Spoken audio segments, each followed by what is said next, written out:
So hello everyone, I'd like to welcome the audience to another installment of Grant Thornton's webinar series entitled Shaping Malta's Future, the New Norm. This session will be covering, it's entitled Malta Standing in a Post-COVID Europe. So basically we'll be going through how the coronavirus pandemic has impacted Malta in a number of different aspects. Mainly, we're going to be looking at the financial, the economic, the banking, and the business aspects of how it has changed Malta's economy, Malta's situation. Since obviously, due to the nature of these topics, we have experts in the relative fields joining us today. Our panelists for today, we have Mr. Alfred Camilleri, who is Permanent Secretary at the Ministry for Finance and Financial Services. Mr. Marcel Cassar, Chief Executive Officer at APS Bank and a board member of the European Banking Federation. And last but not least, Mr. Daniel De Bono, who's the EU Affairs Manager at the Malta Business Bureau, where he acts as the head of Brussels operations. So obviously, everyone knows and can feel the effect that the pandemic has had on themselves, on their personal life, and on obviously their finances, and even they can see around them how it has affected and changed business practices and businesses themselves. And I would like to ask, first of all, Mr. Alfred Camilleri, that from an economic standpoint, how badly did Malta suffer compared to the rest of Europe? First of all, Duncan, I would like to thank you for your invitation to this webinar. And secondly, I would like to welcome and thank those who joined us in this session. I think it would be a stimulating and interesting session. Now, you're asking about the economic consequences of COVID. First of all, allow me to start with some caveats. Of course, the impact of COVID has not as yet filtered to, the rest of the economy. What we have right now are best estimates based on, of course, research which we've carried out, others have carried out. We've taken everything into account. And of course, since this is, I would call COVID a great disruptor, let me put it this way. And the way it happened, the suddenness of it all, basically, the lack of anything to go back to in terms of experience, at least recent experience. And I think that made it extremely difficult for everyone in order to assess properly the impact of COVID on the economy. Having said that, of course, the impact is negative. So, and in order to illustrate what I'm saying, and we need to be careful here. First of all, I think we're talking about Malta, of course, but Malta is not a standalone. It's not living in a vacuum. So we need to context whatever is happening here into a wider, broader economic context. And of course, we need to take into consideration, especially those countries with whom we would have a strong trading relationship, whether that be tourism, whether that be for merchandise, whatever it is. Basically, we need to take that into consideration. Having said that, I think it would be best to illustrate what I'm saying by making reference to a couple of slides, just a couple of slides, which I compiled with a select number of indicators, which would illustrate what I'm talking about essentially. And if you allow me, I would like to put on screen essentially three slides, which I would like to share with you. Now, of course, I talked about the suddenness of the way it happened. I mean, the economy. We know that we've had a very good economic performance in the past few years. That translated itself into very sound fundamentals, fiscal fundamentals for government. And then it happened. It all came all of a sudden. We started hearing about COVID in early December. Then it continued in January, but it was also remote. And then early March, bang, it happened, and we were in the deep of it. And the context is, and this is the way it happened elsewhere, I would say. And what we're seeing here is basically, of course, if you look at the European economy, and the European economy, especially the member states of the European Union, are essentially, most of them. Now, of course, there's the UK, because the UK is now a little bit sui generis, because it has just left the bloc. But in any case, when I'm talking about the European economy, allow me to include the UK as well. Those would be, the bulk would form the bulk of our trading partners. So now. We definitely have a recession at the European level. We've got a severe GDP contraction, and that is the worst since World War II. I mean, not even the financial crisis basically impacted to this extent. So. Basically, when it comes to output, the economy is operating at about 25 to 30% below its capacity. So you've got severe spare capacity here, and what is extremely important here is that even though the disruption was, I would say, the cause war was happened almost everywhere, at the same time. The impact is highly asymmetric. So you've got a single impact which has impacted most countries, but the impact on the economy is asymmetric. That is, we don't have an equal impact. So in some contexts, the impact is even more severe than on others, and part of that could be explained by the situation pre-COVID. So if you look at the economic financial situation of countries pre-COVID, basically, I mean, that caused to a considerable extent the post-COVID or during COVID and post-COVID economic impact. That informed part of it. So, but expectations are hopefully that we shall soon start seeing a rebound. Now, of course, as I told you, with all the uncertainty, and I must admit, way back in March, way back in April, it was quite difficult to really assess how the economy would perform, given the kind of impact that we were seeing.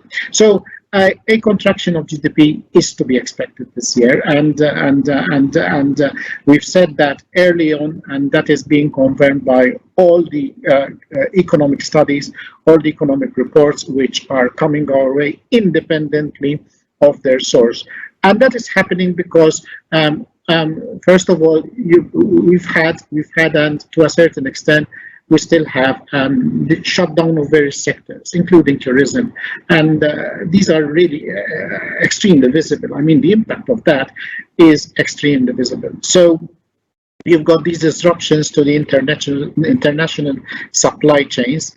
I mean, if you look at the closure of ports, closure of airports, I'm 60 years myself, and I don't recall a single instance when our airport was closed, certainly closed for an extended period of time, like the one we've had. Likewise in other countries. Now, if you look at, for example, tourism, most of our supply would come from countries who had their ports closed as well. So we've had a hidden investment and a hit on net exports, and definitely a hit on consumption.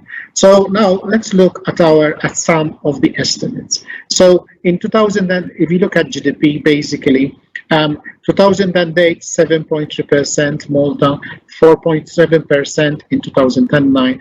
This year, something in the region of 6%. Whether that would be 6% or thereabouts, a little bit more or a little bit less, basically is everyone's guess. But in any case, these are the best estimates.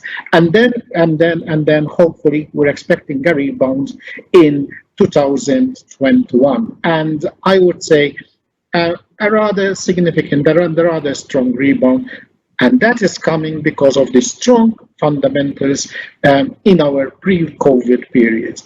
That is, I mean, countries who had, for example, the fiscal latitude to intervene, of course, fared much better than those who had to operate within very, very stringent conditions. So if you look at the euro area now, that is an average, arguably, but look at 2020, minus 8.7%. And that is coming away because some countries in the euro area itself, basically, I talked about these asymmetries, and different countries will be experiencing different contractions, and that's coming away, and much of that, of course, is due to even if you look at the debate we've just had within the European Council, basically. If you look at within the context of the big discussion on the recovery fund, those who wanted grants, those that is partly informed basically by the fiscal conditions in the different member states, and then a recovery in 2021. Inflation is by all means low. It has been relatively low for a couple of years. This year it will hover at about 1%, not much higher in the next year. But within the euro area, that will be lower still in 2020 and a bit over 1% in 2021. When it comes to the budget balance, we've had a number of years with a budget surplus, quite a healthy budget surplus. This year, it's a deficit of, we're expecting a deficit of something in the region of 6 to 6.7% or thereabouts. Now, whether that would be a little bit higher or a little bit lower is immaterial. The most important thing is that the trends we've seen in the last 2 years is basically gone. And of course, hopefully, we'll still experience deficits in the next year or so, basically the following year or so. But that would be dependent on the speed of the economic recovery and, of course, various other factors. Now, let me go a little bit on into the impact on the government fund, because this is extremely important. Part of the packages which government announced in order to help economic operators included tax deferrals.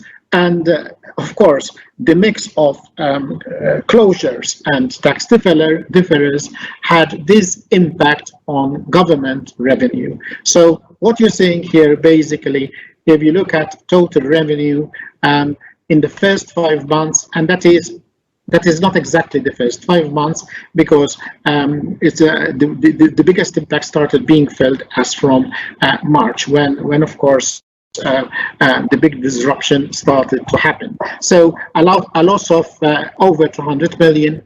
Total expenditure increased by almost 290 million. So again here, basically an increase of 288 million here, 15%, and the budget balance, basically the balance. Essentially, we swung from minus 67.4 million to 673 million. So a gap of over 600 million. And as I told you, we're expecting something like 6.7% in terms of deficit. And of course, our government debt is expected to be in the region of 55% now. We were 44% now last year, now 55% this year. So this is the consequence of COVID, I would say. I'll stop here for the moment. I can continue to comment later on. Okay. Thank you very much, Alfred. I think it's very interesting, especially this segment on government finances, because obviously the economic is more visible to the individual and the layman on the street, but maybe the finances will not be so obvious to them, and they won't have such a grasp. The average person won't have such a grasp on what's going on behind the scenes in terms of government financing. Also, obviously, what's still very relevant to the individual and the average person on the street, but is maybe not so obvious or not on their mind all the time. I'd like to ask Mr. Marcel Kassar, please. How severely was the Maltese banking sector hit during this period, and how did we compare to the rest of the EU? I think I can probably use a lot of what Alfred has just said to cover my reply, because he has actually given a lot of the background to this question. I would say that Malta headed into the pandemic with a very strong economy, as Alfred has just very well illustrated. So we had average GDP growth for the last 5 years, 2015 to 2019, of 7%, whilst it was 2% in the euro area. And I would include the UK as well in that. We had record low unemployment now for a number of years. And even if you come closer to the start of the pandemic, the first quarter GDP growth in the euro area was already contracting by around 4%. So there was a shrinking GDP, whilst Malta still registered a slight growth of 0.5%. So in terms of economic performance, Malta headed into the pandemic with a very strong economy. Then, if we were to move on to the banking sector, and by banking sector here, I would focus mainly on the core banks. So we typically talk of the core banks. That is, there are 6 banks which are predominantly active in the Maltese banking market and are the main drivers of the Maltese economy. So even the core banking sector headed into the pandemic very strongly. In the 2008 crisis, which again Alfred has made reference to earlier, the Maltese banks had weathered that crisis and navigated through it very strongly. In fact, even the IMF, in its financial system stability assessment of last year, said that one of the main reasons, if not the main reason, why the Maltese banking sector fared well through that crisis was because they are prudent lenders. The banks operate relatively simple business models, and also they rely mainly on domestic funding. And 2020 also found the banks, strictly speaking, in the same shape, except that they were even better capitalized, they were highly liquid, and they had the non-performing loans reducing and very well under check. So in terms of asset quality, capitalization and liquidity, the banks were even better than they were in 2008, 2009. So with these two main ingredients overarching the condition of the Maltese economy and of the banking system, the banking sector was, until now, and I say until now, relatively not hit. However, there's a third point that I'd like to cover. In terms of operational resilience and disruption, the COVID outbreak clearly imposed a heavy toll on economic activity worldwide. And again, taking it to its most simple level, of course, as we know, to contain the virus and care for the sick adequately, governments all over the world, of course, some much better than others, were forced to impose measures, starting with the social distancing, etc., to flatten the curve. And that flattening of the curve led to I would say, a synchronized collapse, practically, or maybe if not a collapse, a significant slowdown, but verging on the collapse of economic activity across the world and also in Malta. So what started as a health crisis then became an economic crisis. And in risk terms, and banks are in the business of managing risk, I think the COVID-19 pandemic is a textbook case of a systemic risk. And that is a crisis that starts somewhere in the economic or financial system, but is then transmitted, therefore it spreads exactly like the virus to other parts, not only of the same domestic economy, but also of the global economy. There is also the element that this was a black swan event. That is, it was a very rare event, highly unexpected, but at the same time also highly disruptive, because the more it was unexpected, the more disruptive it was. Ironically, only last December, so literally weeks or months before the pandemic struck, the Central Bank of Malta had commissioned a survey on systemic risk, and it asked all the Maltese banks to list the top 10 risks which they expected would spark the next economic recession. And this was happening not only in Malta. These surveys were taking place not only in Malta, they were taking place at the initiatives of various central banks across Europe. And the replies were not surprising. They ranged from cyber risk to global geopolitical and trade tensions, to Brexit. Pandemic risk did not feature in the first 10. And again, this was not surprising. Nobody, not just in Malta, but even across Europe, no one was listing pandemic risk as one of the top 10 risks. So that is even more evidence and affirmation of the black swan characteristic of the pandemic. What I want to get to and to conclude my contribution is that in terms of where this is going to lead to, and therefore the severity of the aftermath and of the longer term consequences on the Maltese banking sector is still to be seen. But at this point in time, the banks have been resilient.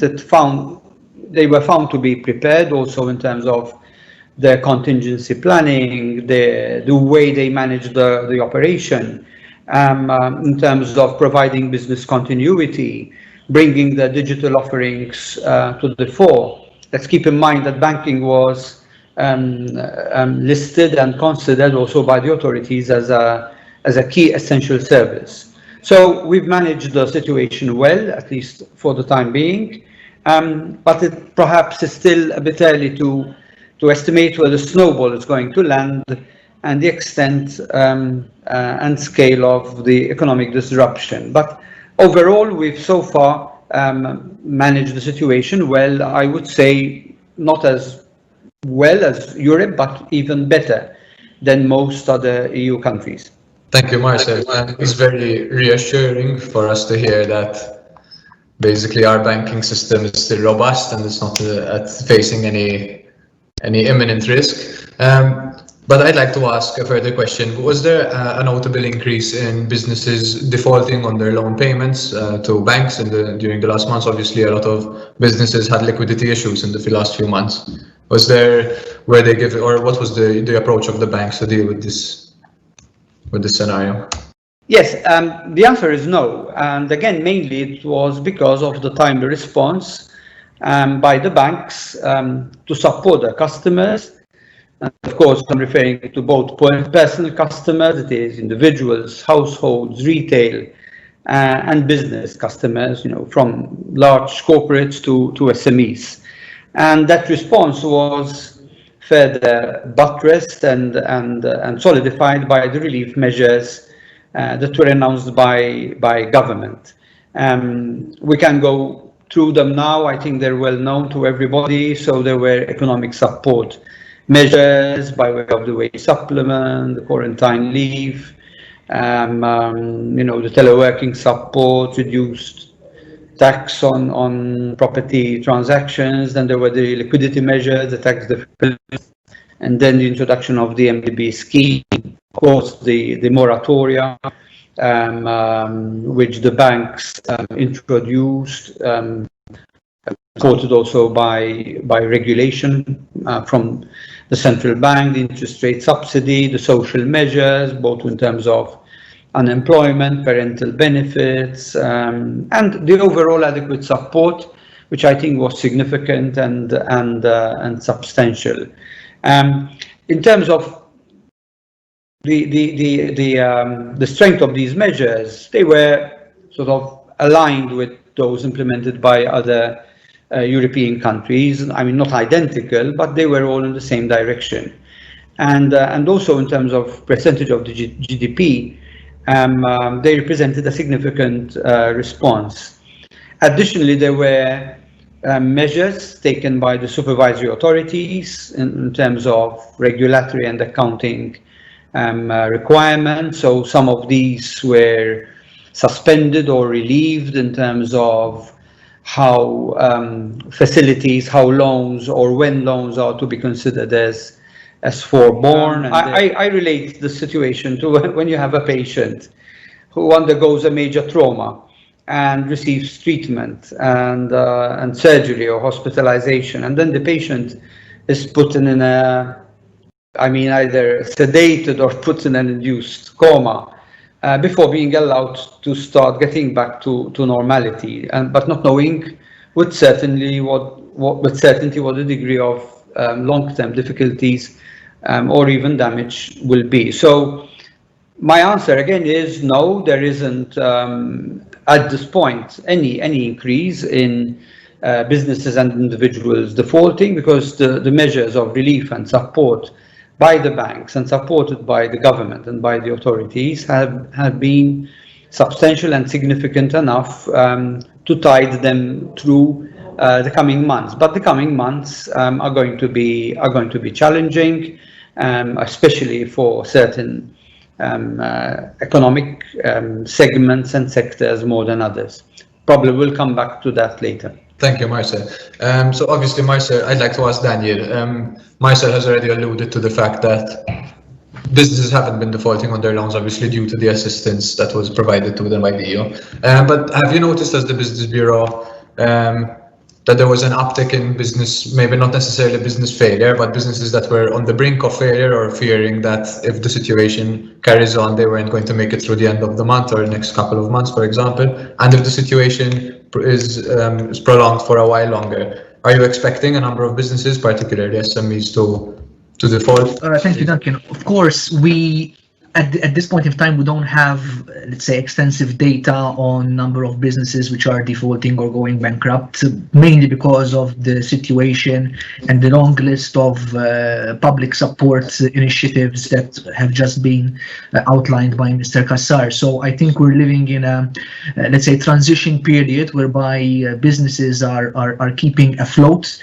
thanks to these initiatives. If they were not in place, they definitely would have not been able to carrying on or sustain themselves over the past weeks. We have had information on how imminent it was for companies to shut down before these initiatives came into effect. There was a little bit concern at the very beginning when even the social partners were not that happy with the first list of measures that were announced, but this was, I think, unprecedented. So it was a process that even the government needed to assess internally what it is able to provide the support, and also taking into consideration, as Mr. Camilleri mentioned earlier, the good state of the Maltese economy, which allowed governments to provide the kind of support that is still ongoing. I think the question will come about is what's going to happen when the support is essentially phased out. We cannot expect that this support will go on forever. It is unsustainable for the economy. So we need to understand first what's going to happen when these initiatives are phased out, and also the state of the international economy, how it is going to be when obviously this happens. So I think we'll have to be on the lookout to see what happens. What I want to add on this point is two things. I think if there was a time when companies could really take a step back and think as to how they can look into the future, this was the perfect time.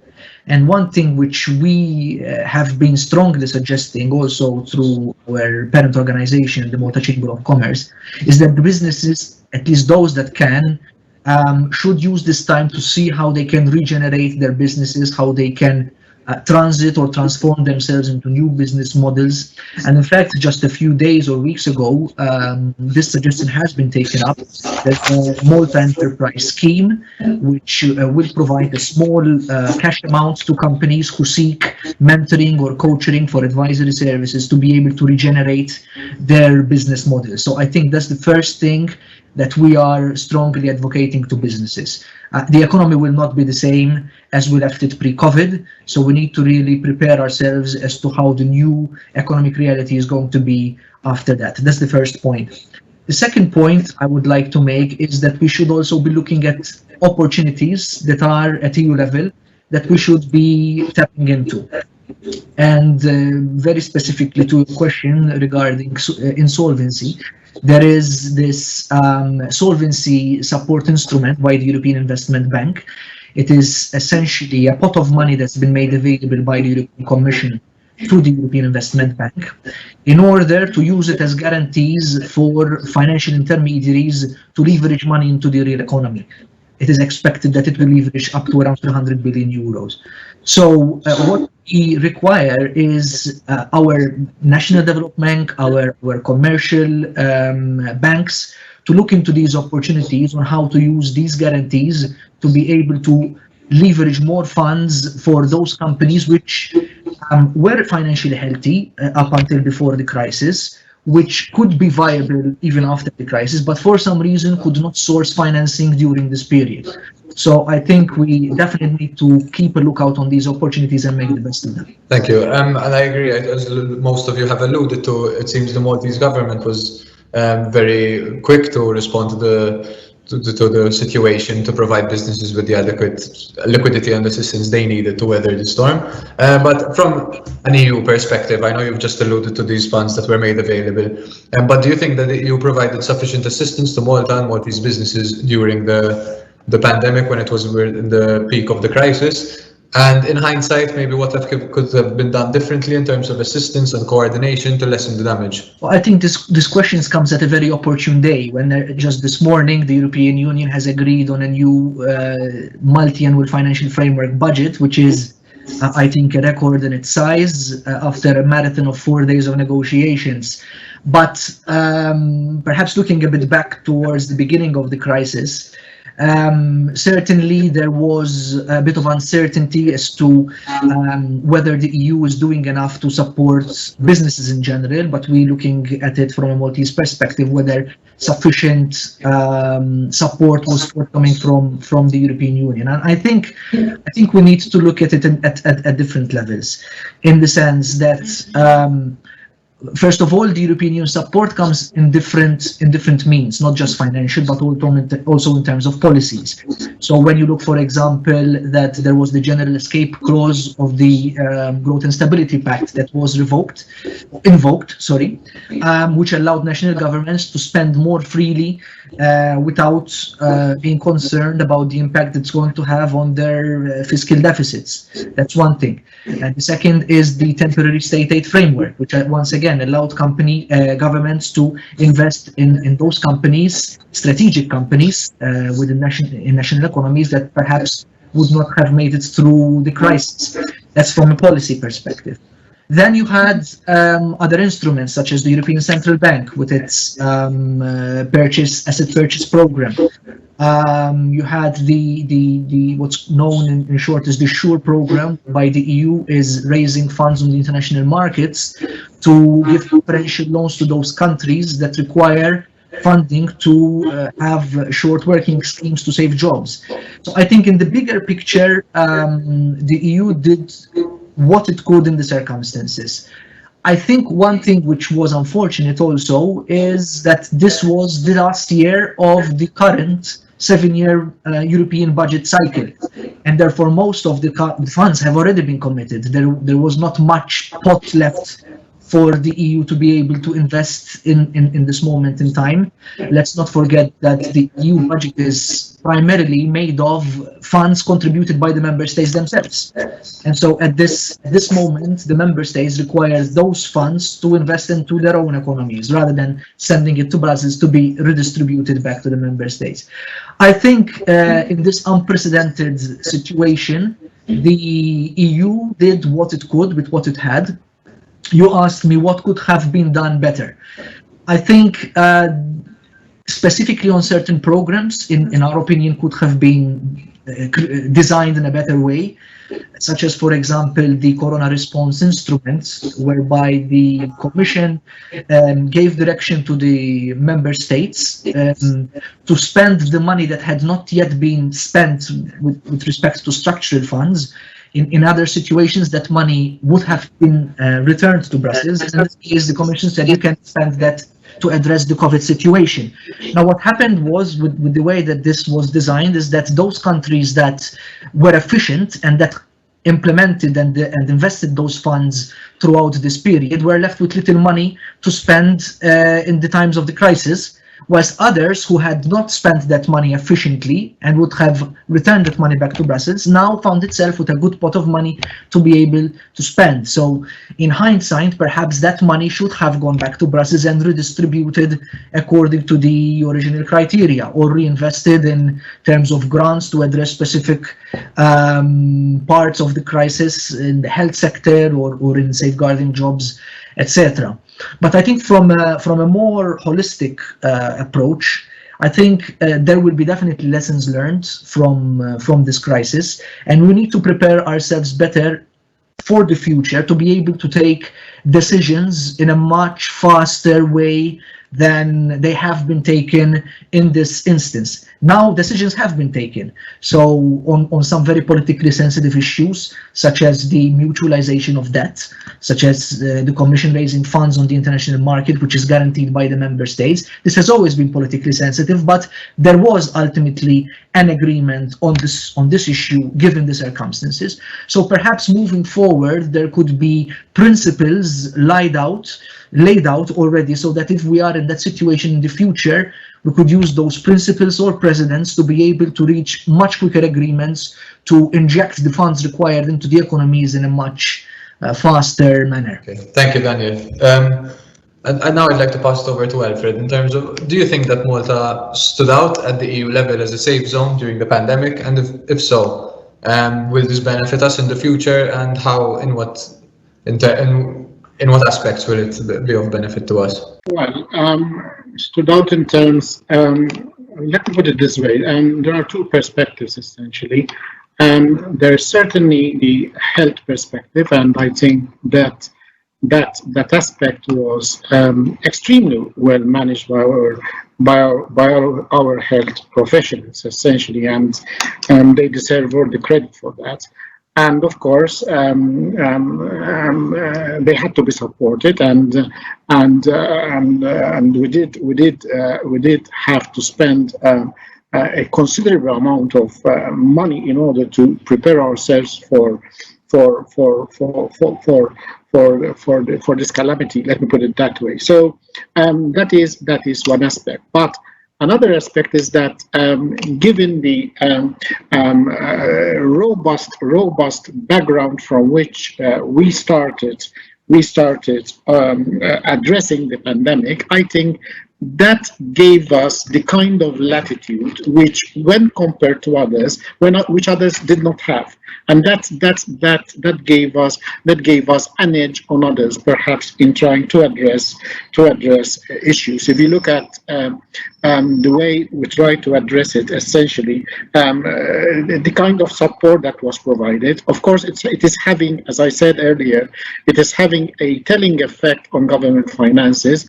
But having said that, I think that in the grand scheme of things, we're managing to hold our ground quite appreciably, I would say.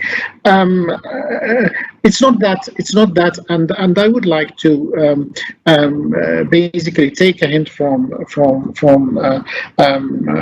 the previous speaker on the EU response. I sit with my minister in fora which discuss the various schemes that were prepared at an EU level in order to address the different issues. And if you look at the way these were handled, of course, the discussions were long, the discussions were tortuous. It wasn't an easy job to arrive at a compromise. But if you look at the kind of instruments which the EU came up with, essentially, you've got forget for the moment the MFF and the Recovery Fund, which have just been agreed to. But there are three instruments which are extremely important. First of all, for those countries that did not have either the right access to markets in order to borrow and borrow at good rates, the ESM provided a new instrument which is health related. Basically, it would provide loans at concessional rates, at rates which are next to nothing. The cost is next to nothing, basically, and that would prove to be substantially helpful. Then let's not forget the EIB Guarantee Fund. The EIB Guarantee Fund that is earmarked at enterprise, basically to support European enterprise, and that is a very significant fund indeed. And as was mentioned by the previous speaker, there is SURE. And if you look at these, essentially, most of our interventions would qualify for funding, for example, from SURE. Now, when it comes to the EIB instrument and SURE, of course, as a government will have to provide guarantees, because the EIB and the Commission will tap the international markets in order to borrow the required funding for that. Having said that, I think that yes, these instruments are there, and of course we're looking very closely at them, and hopefully we will tap into them as well. Not of each and every one, but definitely one or two of them. But the point is, these did provide a good safety net for countries ahead, of course, the recovery fund, which has just been agreed to. Having said that, let me go back to your question. Essentially, yes, given our economic circumstances, given the latitude, we do have the wherewithal, the necessary wherewithal, in order to basically keep supporting. At the moment, we're preparing our budget. Of course, everything will have to be taken in the right perspective. But essentially, as I hinted earlier on, our debt level will be in the region of 55% this year. That is even below the Maastricht benchmark of 60%. So we still have a considerable amount of latitude for government on its own steam, and keeping aside for the moment these instruments which I've mentioned, and of course the latest package that has just been agreed to. So I would say that yes, the way we were prepared for this eventuality helped us in addressing the issues. of course, we have to be extremely careful, because I don't think that we're out of the woods yet, because of course economic consequences tend to happen with a time lag, and of course we cannot ignore what's happening, what's happening, especially in our trading partners. If people, let's say, if our supplying markets for tourism basically are suffering and would be suffering very substantially, then that's bound to make it even harder for us to attract the right number of tourists. And tourists, as you well know, tourism has a significant impact on the Maltese economy. But having said that, I think that unless we would suffer another unexpected blow, I think we are quite well placed to weather this storm, and hopefully will revert to healthy growth come next year. Thank you, Alfred. Now, as you all alluded to, as you all explained well, that businesses were very well supported during the pandemic, so they found a lot of assistance that they needed to stay afloat. But obviously, a lot of them still felt the pinch to a heavy extent in terms of business. And now I'd like to ask Daniel, since most of the restrictions now have been lifted and we've opened up our airports and tourism has started to trickle back in slowly, is the business community, has it begun to recover and get back on its feet? Or are they still struggling to survive? And is it too soon for to cut off most of the financial assistance for them? I think it's definitely. I wouldn't say that they are recovering yet. I think definitely surviving at this point in time. For sure, even if Malta has lifted its restrictions and reopened the airports in the beginning of July, in the first list of countries that Malta opened to, I think from the biggest markets that we usually depend on, only Germany was there. So like UK and Italy only opened a week ago. So I think we're still waiting to see what impact that is going to have in terms of real numbers that matter for our tourism industry in this case. For sure, I think what's been really helpful is the local demand and this voucher schemes that incentivize people to go once again to retail shops and to the hospitality sector. That has definitely helped with respect to getting companies going again. If this is sufficient for recovery, I wouldn't say that we go that far. For sure, we need to see how the economy is going to continue evolving in the next weeks. I mean, talking only about tourism because we're in the summer months, even though the pandemic is controlled very well in Malta and we've lifted our measures, we're seeing the situation in Europe evolving very rapidly and not necessarily in a positive direction. If I had to just cite the situation here in Belgium, last week we were at the very low end of the pandemic with 80 average new cases a day, and this week we're back to 200. So the Belgian government is already rolling back certain measures that were only lifted a few weeks ago. You see a situation where certain pockets or certain communities are being asked to stay at home or put on lockdown to isolate the virus in certain areas. So definitely we need to be monitoring on a daily basis, I would say, on how the situation is going to evolve from a tourism perspective.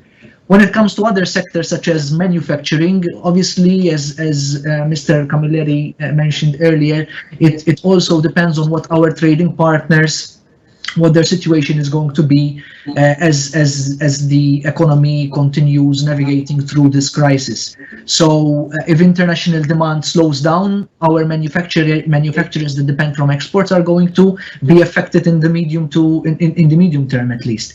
So I wouldn't, going back to your question, I wouldn't say that businesses have started to recover. They are, let's say, starting in that process, but we have to see it's a long way to be out of the woods anytime soon, or at least in the medium term.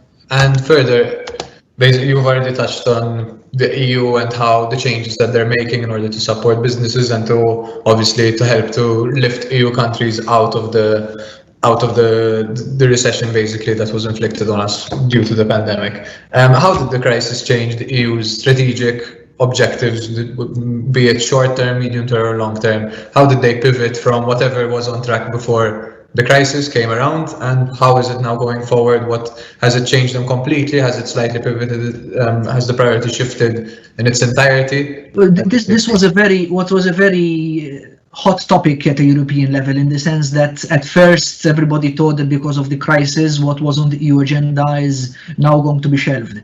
But I think what the crisis taught us is perhaps we need to use this opportunity to reinforce the medium to long-term political agenda of the European Union. With this new European mandate, it's very clear that the objectives are to work on the transition towards a more digital and green economy. And I think that everybody agrees, be it politicians, be it bureaucrats, be it the private sector, that these priorities need to remain and reinforced. First of all, because climate change, if we're talking about the environment, climate change is not going away. Secondly, because the EU has already international commitments linked to the Paris Agreement of 2016, which indicates what the European Union needs to do as its own part to deal with the overall global climate change issues. And also because just in December, the Commission has already published the European Green Deal with a clear roadmap on how, as a continent, we'll become climate neutral by 2050. And certain targets that need to already be met by 2030 with respect to emission reduction. So I think what will change is not the objectives, perhaps the timeline of certain initiatives. What there will need to be is certainly more investment in research, technology, and innovation to help the path towards becoming more green and meet our climate objectives in a faster way. At the same time, there are certain legislative proposals which we are expecting, also linked to the European Green Deal, that will bring about burdens on certain economic sectors. Just to cite one example, next year we're supposed to have a revision of the Energy Tax Directive, for example. And the main crux of this revision is that certain sectors, such as aviation and maritime, which are currently exempt on tax on fuels that use, these exemptions will be phased out. Now you have the maritime and aviation sectors which are on their knees as a result of this crisis. So is this going to be the right time to come up with such proposals and for these economic sectors to carry this burden? I think this will be the debate, not on the political objectives, but on the calendar or the timeline on which how we get to these objectives that we are committed to. Okay, thank you very much.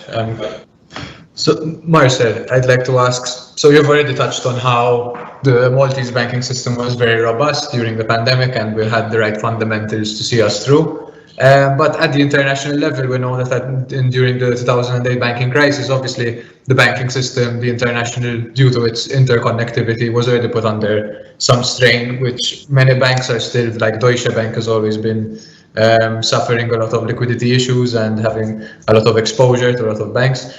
Has this crisis created fresh rounds of fears at the international level that it might instigate another banking crisis or international collapse? Maybe less so than in 2008, 2009, primarily because over the last years, as a result of the last financial crisis, banks have come under much closer scrutiny and regulation to strengthen their capital base, to reduce their non-performing loans, to improve their asset quality, to strengthen their liquidity buffers. I mean, if you look at the overall wave of regulation, sometimes it's referred to as a tsunami of banking regulation that has come about since 2009, 2010, the so-called, CRD4 and the capital requirements regulations, etc., and Basel III and then Basel IV. This meant that banks have been much more robust and much better regulated and supervised than ever before.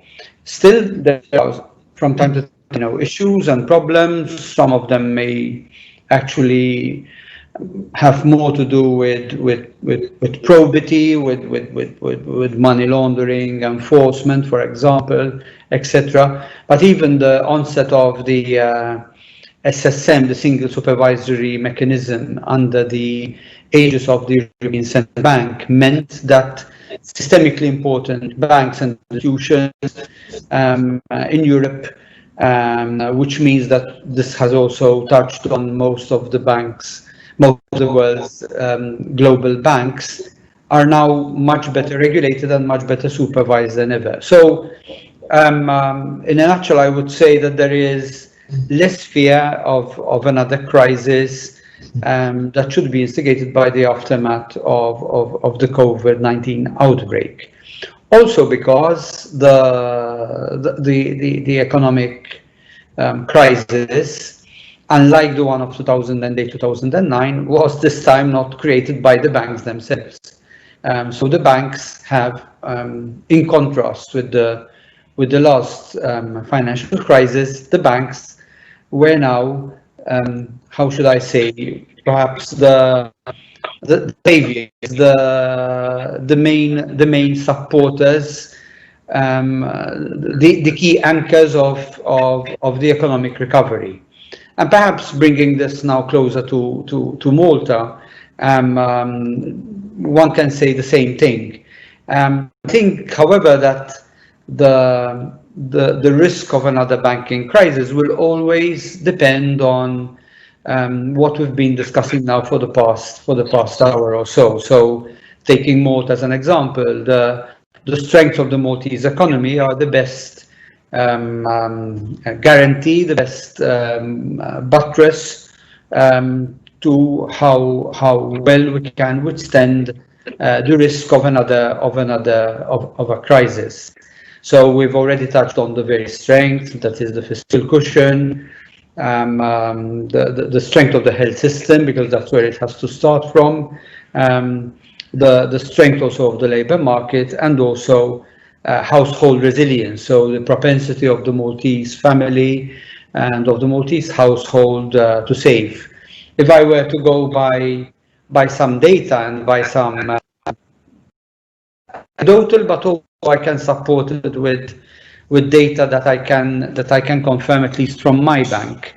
In these last months, when of course we had people who were in employment who have either suffered job losses or a reduced working week, or suspension or cuts in overtime or cuts in salaries or whatever, and therefore this has been translated into requests for moratoria. I can speak about my bank, which is, as you very well know, one of the leading banks when it comes to home loans. We're about the second largest in Malta when it comes to home loans, and that's a very good indicator. That's a very good thermometer of the health of the sector. We've had requests for moratoria from about between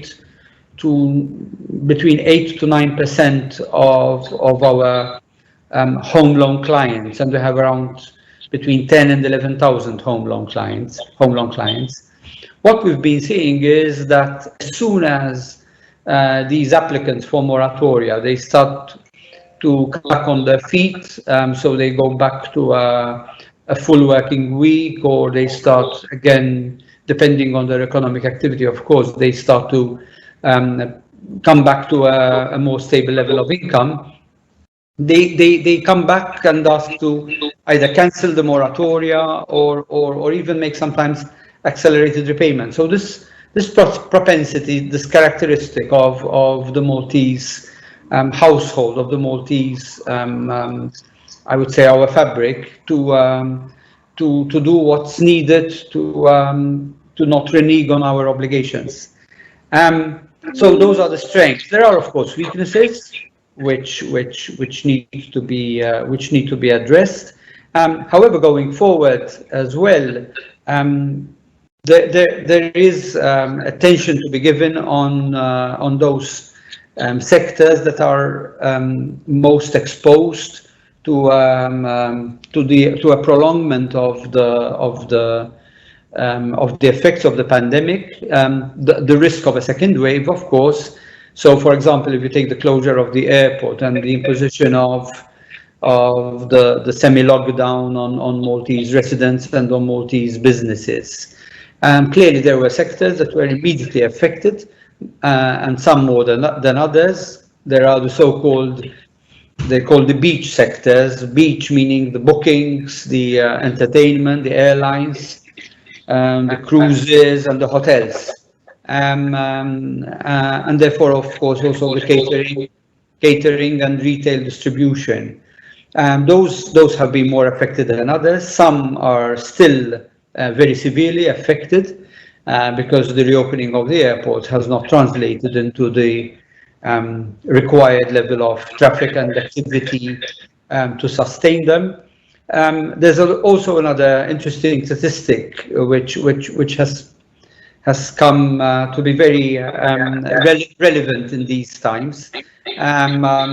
It's not a statistic which we typically looked at, and I'm not even sure that this is a statistic that's published in Malta. I don't know, but it's certainly published in the US, and it's called the days of cash on hand across industries.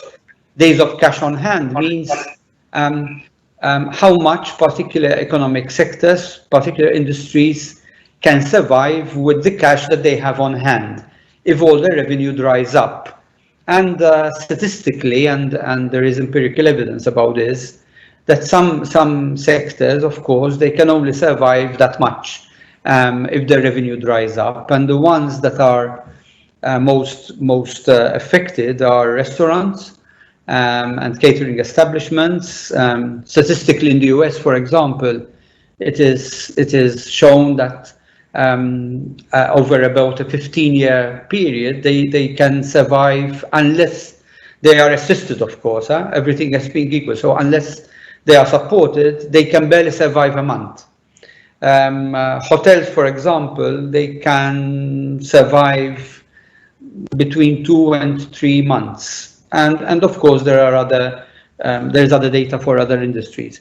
So yes, to conclude to your question, the pandemic found us very well prepared economically and also in terms of banking preparedness and financial condition.